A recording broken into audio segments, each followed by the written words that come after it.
လူတွေမှာမရှိတဲ့ထူးဆန်းတဲ့စွမ်းအားတစ်ခုကိုကျွန်တော်ပိုင်ဆိုင်ထားတဲ့တိရစ္ဆာန်တစ်ကောင်ရဲ့တင်ပါကိုလက်နဲ့ထိလိုက်တာနဲ့အဲ့ဒီတိရစ္ဆာန်ရဲ့အမတ်တရားတွေအားလုံးကိုမြင်နိုင်တဲ့ဒီစွမ်းအားကိုအသုံးချပြီးအိမ်မွေးတိရစ္ဆာန်စေကန်းတစ်ခုဖွင့်ခဲ့တဲ့စေကန်းဖွင့်တဲ့ပထမဆုံးနေ့မှာပဲမြို့တော်ဝင်ရဲ့အချစ်ဆုံးခွေးကိုကုသပေးနိုင်ခဲ့တာကြောင့်တရင်ကတစ်မျိုးလုံးကိုမီးလောင်တယ်လို့ပြန့်နှံ့သွားတယ်။အဲ့ဒီနောက်လူတိုင်းကကျွန်တော်ကိုအံ့ဖွယ်စရာဝင်လို့ခေါ်လာကြပြီးစေကန်းမဖွင့်ခင်ကတည်းကလူတန်းကြီးတွေတန်းစီဆောင်နေကြတော့တယ်။အစပိုင်းမှာတော့ဒီအစွမ်းကိုပတ်စံရှာဖို့ပဲတုံးချခြင်းခဲ့တာပါဒါပေမဲ့တညမှာဖြစ်ခဲ့တဲ့အဖြစ်အပျက်တစ်ခုကအားလုံးကိုပြောင်းလဲသွားစေခဲ့တဲ့အသက်ကြီးအဖိုးတစ်ယောက်ကကျွန်တော်စီကန်းရှိမှအလှည့်ပတ်လမ်းလျှောက်နေခဲ့တဲ့သူ့ခွေးကအချိန်တော်ကြာအောင်အစာလည်းမစားရေလည်းမတောက်တော့လို့ခွေးစားဘူးတပူဘယ်လောက်ကြာလဲဆိုတာလာမေးတာပါအဖိုးရဲ့အခြေအနေကိုကြည့်လိုက်တာနဲ့အခက်အခဲတွေကြားမှာနေထိုင်နေရတာသိလိုက်ရတယ်ဒါကြောင့်စီကန်းမှာအထူးစီစဉ်ရှိတယ်လို့လိန်ပြောပြီးခွေးကိုအခမဲ့စစ်ဆေးပေးမယ်လို့ပြောလိုက်တယ်အဖိုးကခွေးကိုချက်ချင်းခေါ်လာတဲ့ခွေးကအသက်15နှစ်တောင်ရှိနေပြီးစစ်ကြည့်လိုက်တော့အသက်ကြီးလာတာကြောင့်အစစ်တွေယိုယွင်းနေတာကလွယ်ရင်ကြီးမားတဲ့ယောဂမရှိဘူးဒါပေမဲ့အဖိုးကအရင်ကအရန်စားတတ်တဲ့ခွေးဟာအခုဆိုရေတစ်စက်တောင်မတောက်တာရက်တော်တော်ကြာနေပြီလို့ပြောတယ်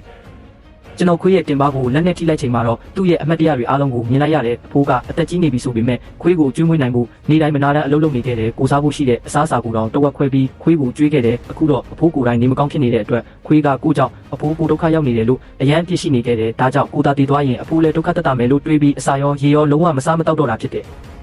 ဒါပေမဲ့အဖိုးကတော့သူ့အသက်ရှင်နေသေးတာဟာဒီခွေးလေးရှိနေလို့ပဲလို့ပြောတယ်ခွေးကြောင့်ပဲထမင်းချက်ဖြစ်တယ်အပြင်ထွက်လမ်းလျှောက်ဖြစ်တယ်ဆက်ပြီးအသက်ရှင်ခြင်းစိတ်ရှိနေတယ်လို့ဆိုတယ်အဲ့ဒီစကားတွေကိုကြားလိုက်တဲ့အချိန်မှာခွေးကအားလုံးကိုနားလည်သွားတယ်လို့အဖိုးဖွင့်ပေးတဲ့ခွေးစာဘူးကိုကောင်းငုံပြီးစတင်စားလိုက်တယ်သူတို့ပြန်ခါနီးမှာကျွန်တော်ငွေတပြားမှမယူခဲ့တဲ့အပြင်ခွေးစာကြီးတအိတ်ကိုလည်းအဖိုးမသိအောင်တိတ်တိတ်လေးပေးလိုက်သေးတယ်ဒီအစွမ်းကတကယ်ကိုအံ့ဩစရာကောင်းလို့နဲ့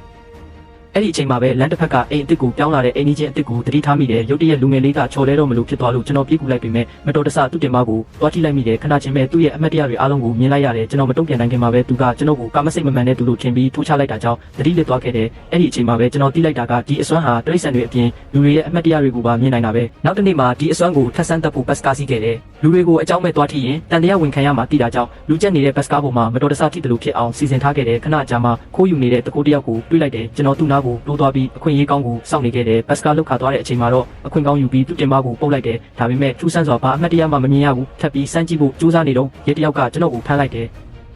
အံ့ဩစရာကောင်းတာကအဲ့ဒီရဲဟာမင်းညကအိမ်ကြီးချင်းအစ်စ်ဖြစ်နေတယ်သူကကျွန်တော်ကိုရဲစခန်းခေါ်သွားပြီးတန်တရားဖြစ်ပွဲအပြုမှုတွေလုပ်နေတာကိုရိုက်ထားတဲ့ဗီဒီယိုကိုပြတယ်ကျွန်တော်ကတော့ကိုထိလိုက်တဲ့လူကတကိုးပါလို့အချင်းချင်းရှင်းပြနေရင်ကန်ဆိုးလုံးနဲ့လိုပဲတွေးနေခဲ့တယ်ကံကောင်းကျင်တော့တိတ်မကြခင်မှာပဲအဲ့ဒီတကိုးကိုတကယ်ဖမ်းမိသွားပြီးရဲတွေကလည်းကျွန်တော်ကိုနောက်ဆုံးမှပြန်လွတ်ပေးလိုက်တယ်